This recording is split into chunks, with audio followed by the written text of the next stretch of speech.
Welcome back to our Peer Partners in a Box mini webinar series. Today we're going to talk about personal outcome measures. Personal outcome measures are a survey tool developed by the Council on Quality and Leadership. POMs, as we refer to them, are indicators of an individual's quality of life, and they apply to the whole person. I've been using personal outcome measures for over 20 years. They enable me to know if the work that we're doing is actually improving the quality of people's lives. Outcome measures for a recovery-based system are not the same as for a traditional medical model system. POM interviews enable facilitators to know if outcomes are either present or not present. An example, personal outcome measure number 2, people choose where and with whom they live. So some sample questions you could use to establish this are, do you like where you currently live? Did you choose where you live? If you have roommates, did you choose them? Do you like them? If the answers are predominantly yes, the outcome is present if the individual agrees. The experience of using personal outcome measures should be a conversation about the person's life. You want to encourage people to talk about their history and their current situation and what they want out of life. The structure of the interview comes in steering people to cover the following 21 outcomes through a series of questions. These questions will lead you to determine if an outcome is present or not present. In this way, you take a qualitative measure that can be calculated quantitatively. You get 1 if the outcome is present and 0 if it is not present. One of the ways that personal outcome measures can become very confusing is that the specific meaning of an outcome is defined by each person. So part of our job when we're doing these personal outcome measures interviews is to discover how each person personally defines them. There's no standard definition of any outcome that applies to a group of people. And it's unlikely that any two people will define an outcome in the same way. For instance, one of the outcomes is, do people have friends? And some people can interpret that to mean, do they have any friends? And it's either present or not present. But other people, it may be more important to them to have more friends. They feel that they don't have enough friends. So they define the outcome in their own personal way. And this is information that the interviewer collects, but it's not part of the scoring system. People define their own outcomes based on their own experiences. And the outcomes are defined from the individual's perspective. In this way, personal outcomes reinforce diversity. People can come to an outcome through a cultural lens, through a particular lens based on experience, or from something that they've learned. So personal outcome measures is very flexible.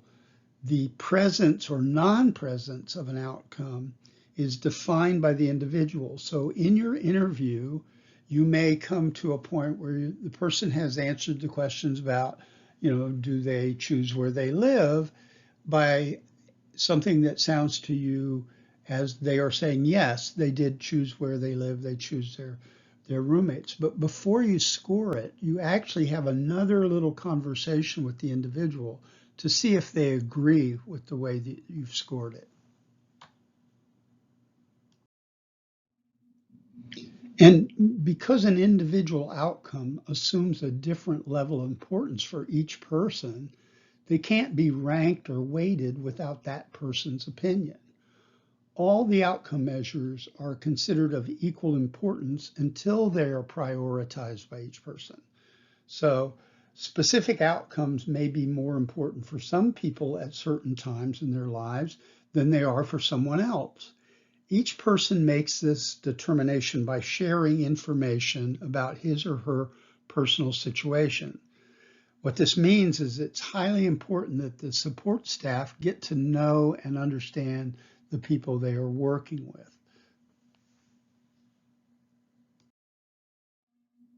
Individual choice and decision making are key variables when you're determining whether an outcome is present or not present. For example, an outcome measure may indicate that the people participate in the life of the community.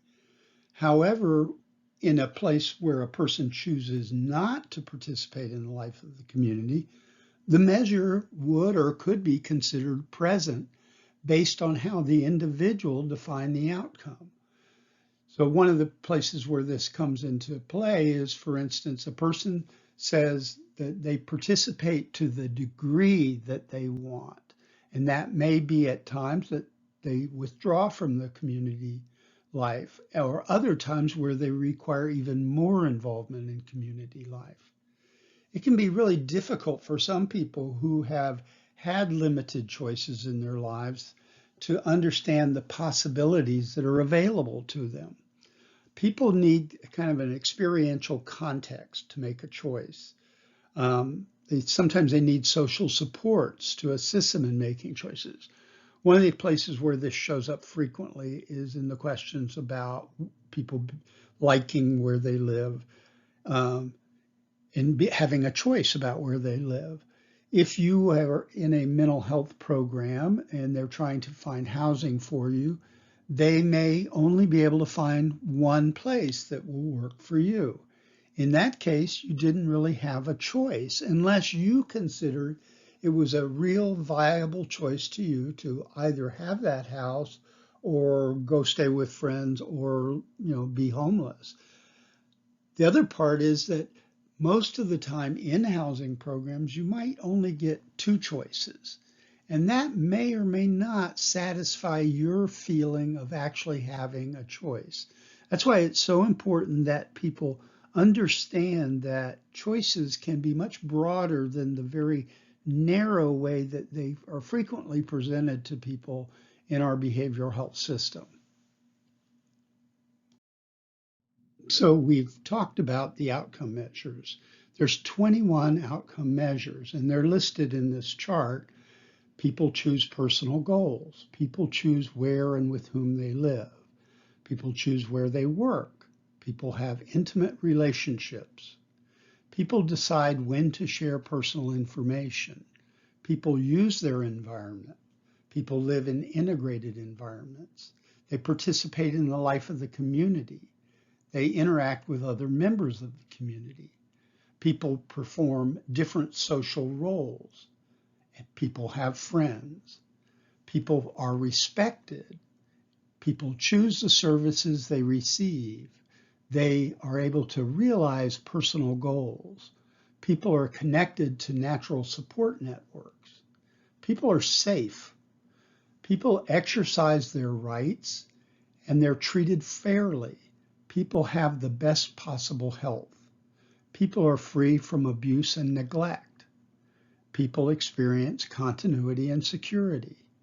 Now, of these 21 measures, we usually focus on the 14 that are highlighted in yellow, and that's because they have more to do with the type of program that Peer Partners is. While the program may not directly affect the outcomes highlighted in blue, we've recently added them for special attention because they do have an effect on how people feel about their life, which can influence how the Peer Partners program can benefit them. We've provided each Peer Partners program with some sample questions to see if outcomes are present or not, and also score sheets. And you don't have to use the specific questions in these samples. They're provided as an example, and you can base them on the nature of the group or even the individual that you're talking to. The interview should be an opportunity for the individual to open up and talk about their life. So the coach should gently steer the conversation to make sure that each of the outcomes is covered, and not even necessarily ask the specific question if in revealing facts about their life, these outcomes are established. It's advisable to cover all of the 21 listed outcomes because it's an opportunity to really understand the individual.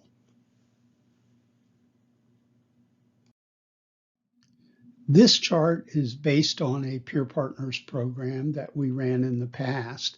And these are the 14 outcomes that we primarily look at. I'm not going to go into each one by name, but what you're looking at is the blue columns are the baseline interview.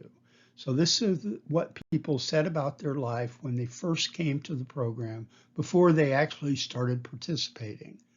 The red column is what their outcomes were at the end of the program. And you can see all the way across the board, with one exception, the outcomes at the end of the program exceed, and in some cases far exceed, the baselines.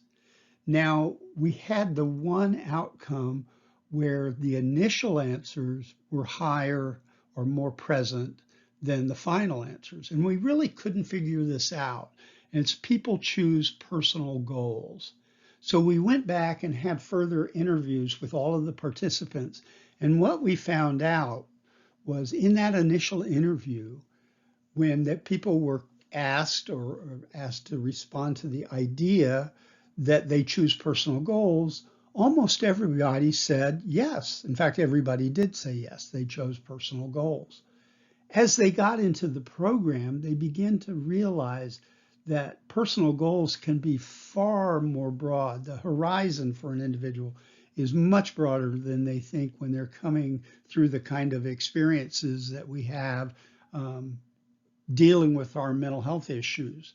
And so the second group of answers that they gave at the end of the program are somewhat lower, but each individual said that they're far more accurate. So once again, I want to thank you for joining us in part 4 of our Peer Partners mini webinar series, Personal Outcome Measures. Check out part 5 in our series on goal setting.